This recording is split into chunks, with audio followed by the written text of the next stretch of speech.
ikimenyetso cyo kubwira ko as a tudashoboye. sign of surrender.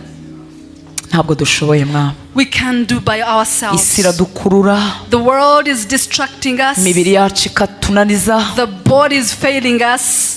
Turakwinginze mwami wabamuye mugoroba We ask you, Lord of Lords, ngo duhe inyota yo kugutumbira, give us the strength to focus on you. duhe inyota yo kutagukuraho Give us the amaso. thirst to fix our gaze twigishe on uko umuntu you. yaba muri ubu buzima Teach us how to live ushakisha this imibereho ariko life akagira umwanya wo kwihererana nawe. to be with you. Twigishe gukura amaso ku bitagira umumaro mwa. Teach us to take our eyes from anything that distracts us. Twigishe kuba disciplined mu buryo dukoresha amasaha yacu. Teach us how to be disciplined, how to use our time. Mwami w'abami twigishe. Lord, King of Kings, teach Suka us. ubuntu hagati muri twebwe mwami w'abami. Pour your grace in our midst. Dukize kubivuga tutabikora tutabibamo. Help us, oh God, to Ongera watse umuriro wawe mu mitima yacu. reignite your fire in us. Suka umuriro wawe mu mitima yacu. Pour your Ishyaka fire in ryo our hearts. gusenga, imbaraga z'umwuka wera, The imbaraga zo power of the Holy kwiyiriza, Spirit. imbaraga zo kuzinduka no kubyukira imbere yawe. fast, to be in your presence. Izi ni ingabo zawe uzakorana nazo mu gihe cya nyuma. This is your army you're using in the Aba nibo uzakoresha gusenya ubwami These bw'umwijima. are the people you're going to use to destroy the kingdom of Aba the nibo enemy. uzakoresha kugaragaza ubwami bwawe mu These are the isi. people you're going to use to manifest your glory on the earth. Dushoboze gukunda kubana nawe. Enable us to be with Kura you. amaso yacu n'imitima yacu ku bitagira umumaro. Help us to take our eyes from the fruitless things of the world. Mwami w'abami, Heal our hearts. kiza hacu harwaye. Heal wherever we are hurting. Kiza hacu hashaka abantu kuruta uko hashaka wowe. Heal us wherever makes us to desire people, not you. Reka natwe ibyo kurya byacu bibe gukora ibyo wowe wadutumye ushaka. Let our food be to do your will Tugezeyo kubw'imbabazi zawe. by your mercies. Imbaraga z'umwijima zidutsikamiye, The powers of darkness zitsikamiye abera, yajya kubumbura akanwa ntibikunde, that is burdening and yajya gusoma ijambo ry'Imana ibitotsi bikamurusha imbaraga. when they trying to read Ubwo buretwa bumenagurike mu izina rya Yesu. Igitutu cy'umwanzi kimutwikiriye ntabasha gusenga, araririmba bigakunda, yagira gusenga ntibikunde. Izo mbaraga zimenagurike, ubwo buretwa bumenagurike mu izina rya Yesu. Ndagobotora ururimi rwe, ndagobotora ubwenge bwe, ndagobotora ubuzima bwe mu izina rya Yesu. Jesus. Dushoboze mwami kubw'imbabazi zawe. Enable us by your grace, O God. Umugisha itorero, Bless this church. usubize gusenga kuri mu mitima y'abana bawe muri iyi minsi 21. Answer their prayers during these 21 days. Ubatunguze neza yawe mukunzi May you mwiza. surprise them with your goodness. Ubakorera ibirenze ibyo basabye. Do more than what they asked. Ubahuze n'imigambi bafitiye. Align their lives with your purpose. Urakoze mwami. And thank you, Lord. Amen. Amen.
umushumba wanyu mukuru the bishop yarambwiye ngo tuganire ku nyungu zo gusenga. asked me to share with you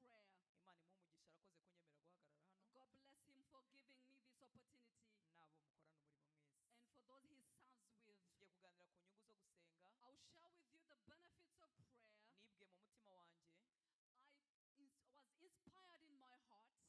this opportunity. Nabo mukorana umurimo mwese. And for those he serves with.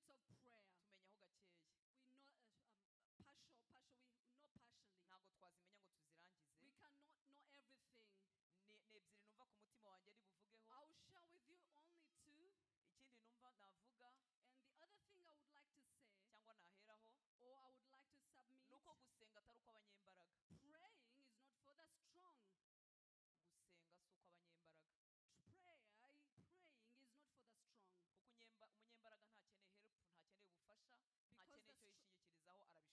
ho gakeya.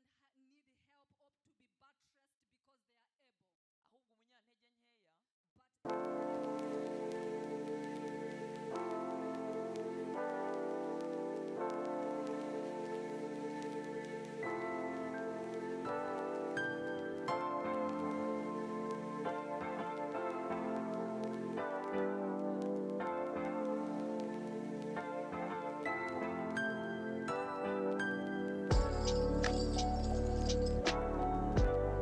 Praying is not for the strong. Kuko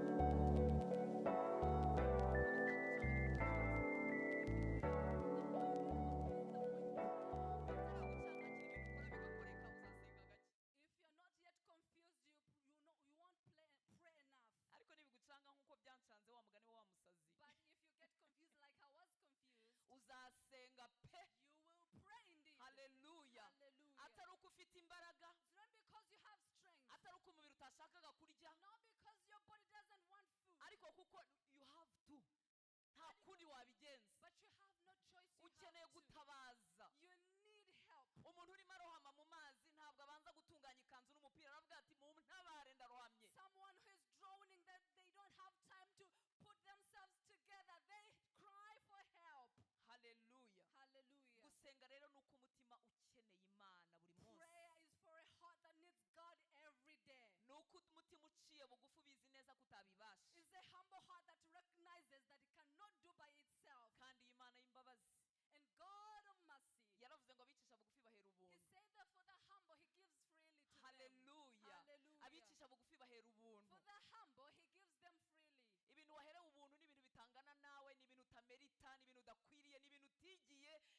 bitajyanye nawe.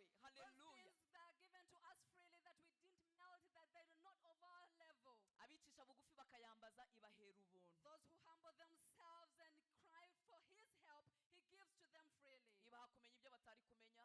He gives them to know what they wouldn't Ibaha have kugera aho known. batari kugera. They go further where they wouldn't have gone. Ibahishurira amagambo y'Imana He batari reveals the guhishurirwa. words of God they wouldn't have known. Ibaha kumenya Kristo buri He munsi. gives them to know Christ every day. Hallelujah. Hallelujah. Gusenga nuko imitima ikeneye.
So this kind of people, they always tell us to pray for them, but they know they will go to somewhere else to seek help from.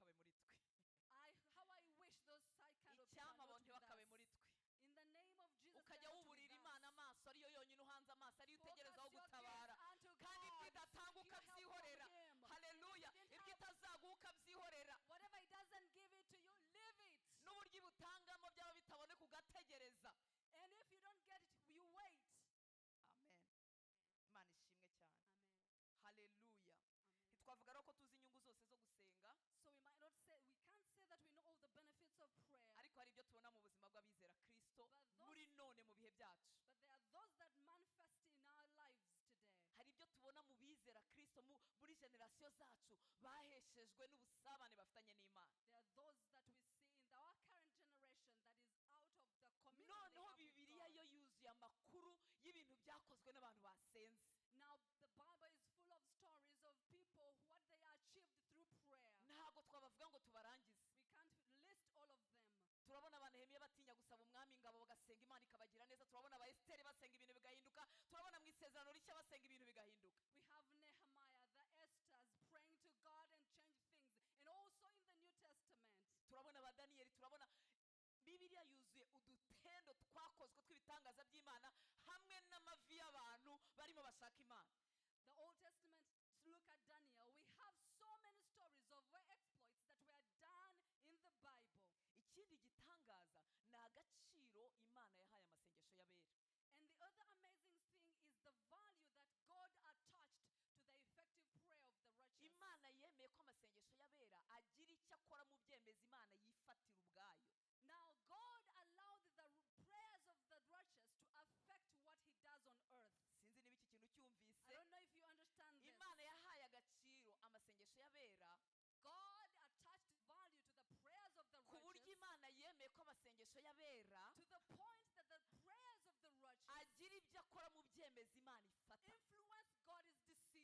ariko Imana umuremyi w'ijuru n'isi itagira umujyanama, but the God, the creator of heavens and earth, who cannot be cancelled, ikemera amasengesho yawe n'ayanjye akagira uruhare mu byemezo byayo. and he needs your prayer and my prayer to influence Imana his iduha imbaraga decisions. n'inyota zo gusenga. May God give us the thirst to pray. Imana iduha ubuntu n'imbaraga. May God give us the strength and the grace. Haleluya. Hallelujah. Muri Yakobo haravuze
In James, igice cya 5 umurongo wa 10. And for 3 years the rains didn't come on the Bibiliya earth. yakagushyiriyemo ngo bimenye irakubwira ngo Eliya yari umuntu umeze nkawe Now the nanjye Bible included that he was a man like one of you. kandi yari umuntu umeze nkatwe cyane And he was like us.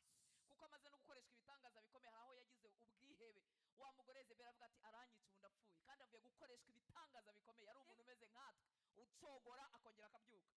Even after performing miracles, he got a point where he was despair, yet because he was a man like one of us. ngo hanyuma yongera gusenga imvura iragwa imyaka irera. And he said, prayed again, and the rains came after 3 years. Hallelujah. Hallelujah. ngiye gusoma mu gitabo cy'abami nasanze Imana itigeze ibwira Eliya ngo Eliya we ngo hagarika imvura.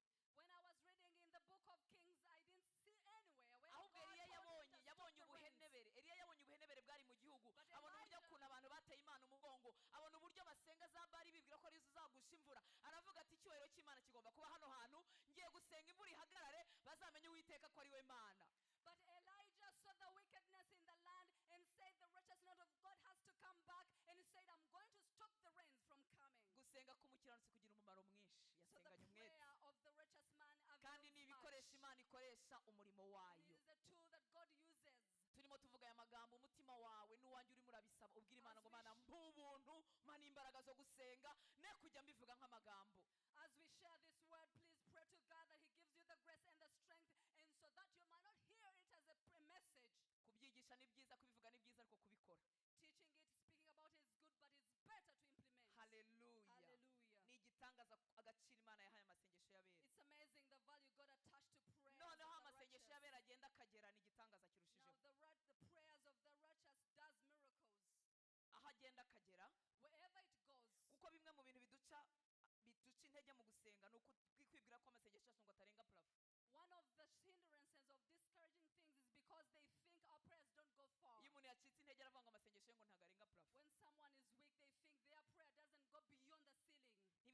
uko wiyumva, It doesn't go because you feel like. ntibigendera muri filime.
nanjye Rutanse w'inyamirambo ngahabwa ikaze I'm ngahabwa ikaze imbere y'umuremyi w'ijuru n'isi imbere y'uwera utagira igicucu cyo kwandura imbere y'udasaza y'udahinduka before the one who is and who is to come. nshuti y'Imana, A friend of God. Pawulo yaravuze ngo umubiri we awukoze uburetwa. The Bible says Paul says he buffets his body awukoze uburetwa ngo nawe atazamara kubwiriza abandi agasigara atembewe, so that he might be disqualified after teaching others. koresha amaso yawe uburetwa Use your eyes uyakure muri screen ya telefone, from that screen. uyakoresha uburetwa uyakure mu birangaza. Make your eyes take your eyes away from those that distract nshuti you. z'Imana, koresha umubiri wawe uburetwa ukure mu kigare cyari kiryoshye ariko ukure mugira umwanya wo kwihererana n'Imana. Take your body from all those groups and use it to use yewe gabanya n'imirimo yitwa ko ari myiza kugira ngo ujye kuvoma imbaraga zizatuma ubasha kuyikora igihe kirekire. You may also reduce those good works and be before the Lord. Yesu yavaga mu bantu bakimushaka agifite n'imbaraga zo kubakiza, agifite n'ibyo bakoramo bose batari bakira, ariko ngo akajya kurara ku musozi ararana na se cyangwa mu gitondo akabacika akajya kwihererana na se. Jesus would depart from people. He was still making miracles, helping them. They still love him, but he would separate himself to go before the Lord. Gusenga bituma ubu buzima twahawe buhinduka buzima muri twe butaba mekanike. Now prayer makes this life without being mechanic. Butuma ijambo ry'Imana riba rizima muri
ibisiga And if I bring pestilence upon a nkabateza land, inzige and I bring locusts ikarya imyaka yabo, to eat their fields, byakozwe nande? who has done it? Byakozwe n'Imana ubwayo, It was done by God himself. kuko abantu babaga bayiteye umugongo ikabohereza ibibayigaruraho. Because people abandoned God and he'll bring Ariko pestilence wumva upon Imana their y'imbabazi, lives. wumva Imana y'imbabazi, But he is wumva God of Imana mercy. y'imbabazi. But God of mercy. Irivuge ngo njyewe ubwanjye ninjye But wakinze, he said, myself I closed. ngo ariko abantu banjye bitiriwe izina ryanjye But if the people never my name, nibicisha bugufi, if they humble themselves haleluya, Hallelujah. bakihana, and repent bagahindukira, and turn, bakareka ibyaha byabo, and live bagasenga, they'll pray. zumva ndi mu ijuru mbakirize And igihugu. I'll hear from heaven, Haleluya. heal their land. Imana Hallelujah. yahaye abera imbaraga zituma abera binjira mu byemezo by'Imana. God gave authority to the righteous to be part of his decisions. Haleluya. Hallelujah. Ninde wakinze ijuru? Who has Ni closed the Imana. heavens? It's God. Ariko irongera avuga ngo njyewe Imana ni inkinga. But he said, if I close the heavens, Ariko abera bagaca bugufi. but my righteous people Kuko humble gusenga no themselves. kwiyiriza ikintu cya mbere bidukoramo no kuducisha bugufi. Because fasting humbles us. Uzarebe iyo wiyirije nyakwiyiriza. But if you're indeed fasting, Ntabwo wakubita umuntu urushyi. you can't slap somebody. Ntiwamutera igipfunsi. You can't punch Nta them. mbaraga ufite. You don't have bodily strength. N'abantu dukunda kuburana, nanjye mba mu bakunda kuburana, n'abantu dukunda kuburana, ibintu byo kuburana biragabanuka, amagambo aba yashize. When you're fasting, you can't argue with people. Angiriye neza ntashyizemo. Haleluya. Amen. Nshuti z'Imana, Imana yemerera abera ngo yo ubwayo nifunga, The Bible allows for the righteous when they ariko abera pray, bagaca bugufi bagasenga ngo Imana izahindura. but the righteous humble themselves and pray. Mwumva ubuntu twagiriwe, Now hear that grace that mwumva we've been amahirwe given. twahawe, Hear mwumva that imbaraga opportunity twahawe, we've been given, that strength ariko given to tudakoresha us. uko dukwiriye kuzikoresha. But we are not using it, which we should be using. Imana itugirire imbabazi. May God be gracious to us. Haleluya. Hallelujah. Nari ndimo kubakumbuza Now,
uko He ashaka. went and gave it a different shape as he purposed. Haleluya. Hallelujah. Imigambi y'Imana kuri njyewe ni myiza cyane God's kuruta ibyo plan nigeze over kurota. my life is good. Imigambi y'Imana kuri wowe ntabwo isharira. God's plan over your life is Izaguhindura better. umunyamumaro. It will make you Izaguheza agaciro mu buzima bw'inaha It will ngaha. make you valuable Kandi here. tubikiwe n'ubugingo buhoraho. And yet we have eternal life. Haleluya. Hallelujah. Ubu se ziriya ntumwa za Yesu yakuye mu kuroba yarazihombeje? Buriya zarahombye. Ubu Petero akomeza kuroba tuba tumuvuga wapi? So though the disciples didn't miss out anything, if they didn't follow him, we wouldn't be mentioning Ariko them. Yesu aza mu buzima bwacu. But when Jesus comes to our lives, Haleluya. Yahamagaye Petero amaze he kumuhamagara. called Igihe kimwe Peter. Petero yari yarayaroba. One day Peter Nta had spent kintu the whole night yafashe. fishing with no Hanyuma umunsi fish. Yesu yamutiye ubwato. Then he borrowed him the boat. Amaze kumutiza ubwato amusubiza kuroba, ajya kuroba ku manywa amafi arayafata. And he went during the day and fished so many fish. Ariko umva kano kantu niko k'ingenzi. Aka kantu niko k'ingenzi kuruta gufata amafi. Here, this is what is more important than getting the fish. Petero amaze kuroba amafi arayasiga. When Peter had gotten Asanga the fish, gukurikira Yesu.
cyatumye ubwo Yesu yazaga mu isi mwabyumvise ko ari ku ntangiriro aje mu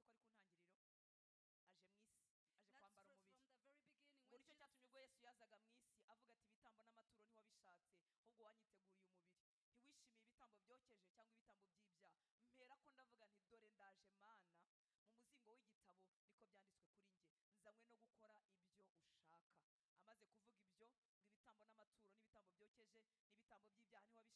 ntiwabyishimiye ari byo bitambwa nk'uko amategeko yategetse ahera ko aravuga ati dore nzanywe no gukora ibyo ushaka akuriraho ibya mbere gukora ibya kabiri nta kibazo baraza kwisomera babwira hariho Abaheburayo 10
w'urugendo end of it.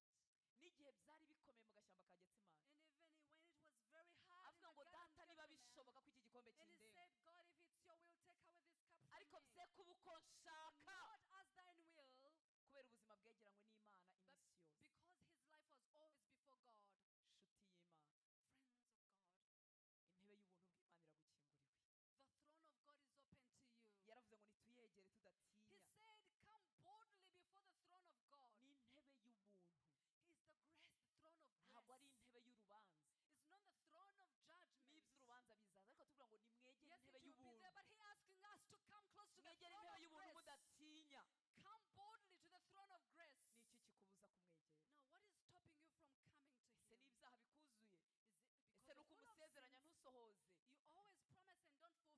jya uza utyo Yes, do like that, ujya uza gutyo but come the way you are. wabyishe Yes, wabivanze you've mixed hari n'ibintu things. by'ubupfapfa tujya tuvuga abwira Imana ngo Mana ngo nukuri ndarahiye sinzongera kandi n'ubundi uzongera Sometimes we swear and say, God, I swear I will never do it again, and we do it jya again. uza umeze utyo Come the way you ku are. ntebe y'ubuntu niho hava imbaraga Come zidushoboza before the throne of grace. That's where you get haleluya strength. aha niho tuvoma urukundo That's where we aha niho tuvoma kumukunda no love. kumwumvira That's where we get love. aha niho tuvoma gukomera n'ahameze That's nka where Getsemani we fetch strength. Imana ishimwe cyane Hallelujah. haleluya Hallelujah. haleluya Hallelujah. ku ntangiriro y'urugendo yarabyubashye hagati mu rugendo In mu the minsi mid- ye yambaye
gushaka no kurangiza umurimo. My food is to do the will of thy Father, my God, and to accomplish it. Imana ishimwe cyane. Praise the Lord. Hallelujah. Hallelujah. Ahandi yaravuze muri Yohana 5:19 ngo ntacyo nkora ntabonanye data. John 5:19, he said, I can't do anything outside muri God's make will. nta bintu mpimba. He said, I'm not reinventing anything. biranyorohera kwigana data no It's kwikonforma kuri easy we. for me to conform myself to the will of the Father. Imana ishimwe cyane.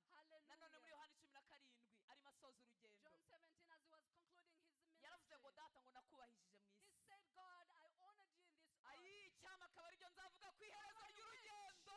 How I wish I would say that at the end of my journey. Hallelujah. Hallelujah. Hallelujah. Hallelujah. nta mumaro bizaba bifite kuvuga ngo nagize ibibwirizwa byinshi kuri YouTube. It will ikizaba be gifite umumaro mu maso y'Imana ni ukuvuga ngo nakubahishije mu isi.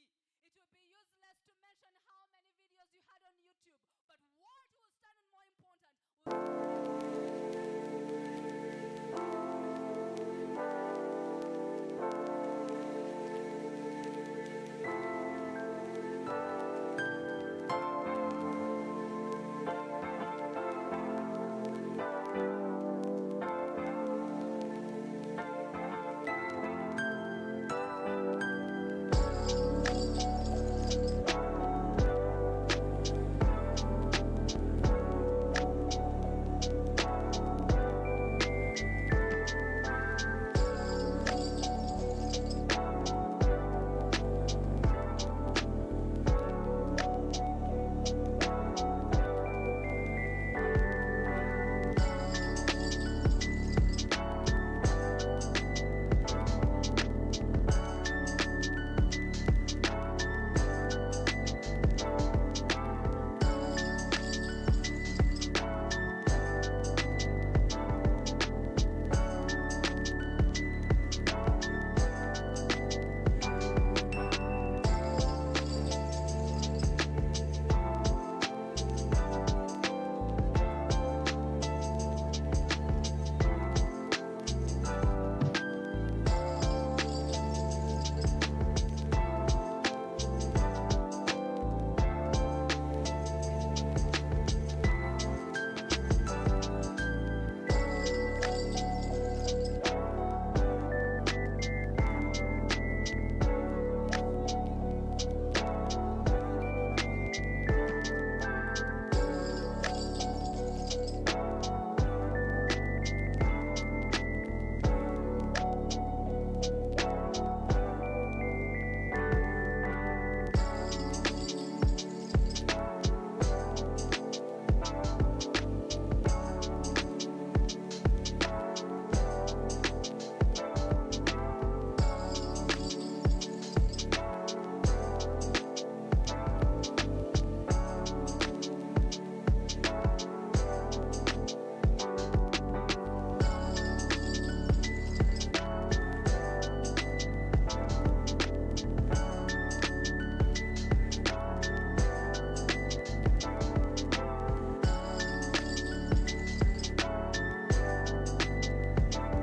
Yesu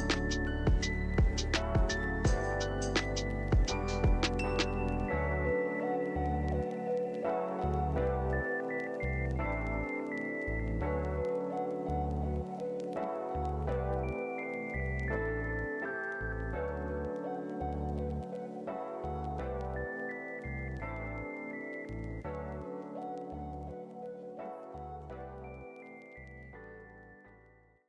izina rya not Yesu mu izina rya clapping Yesu hands and saying in the name of Jesus, in the name of Jesus. ntago ari kuzamura ijwi cyane It's not pitching your voice. ntabwo ndimo kubanegura kuko nanjye mba muri barizamura Of course, I'm not criticizing you because I do raise my voice. mba mu bazamura ijwi birukana satani na I raise my dayimoni voice while chasing demons. mba mu bakoma amashyi barimo I'm bamwirukana among those who clap hands while mba mu chasing bahaguruka the bakabikora demons. bagendagenda I am the one who walks also praying. ariko imbaraga zirukana satani ntiziba muri But ibyo the power that chases away the enemy is not in all that. satani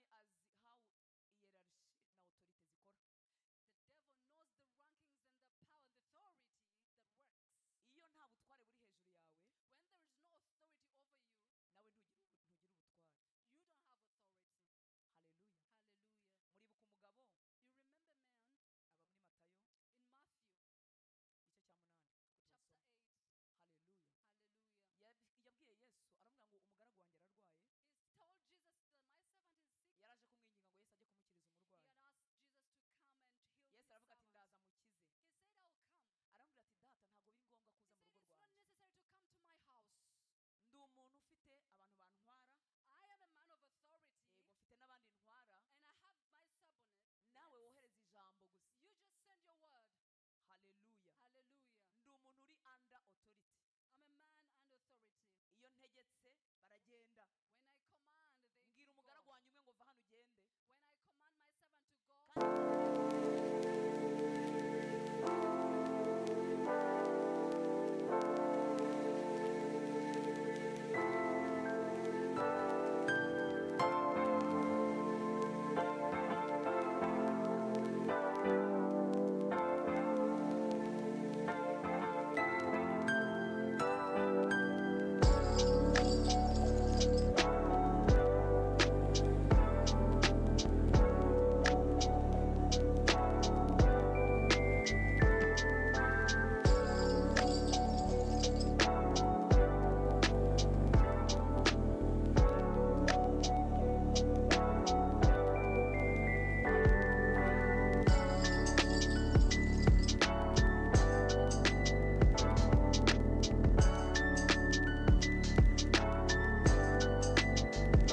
Mbwira go.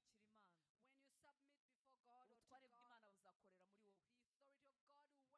When I command my servant to go, muzasenya ubwami bw'umwijima mu muryango w'iwanyu, muzasenya ubwami bw'umwijima aho utuye. You destroy the kingdom of God, the kingdom of the enemy where you live. Umuntu umwe wenyine Only one person ugandukira Imana, who is submitted to God.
nk'ikimenyetso cyo kubwira ko as a tudashoboye. sign of surrender.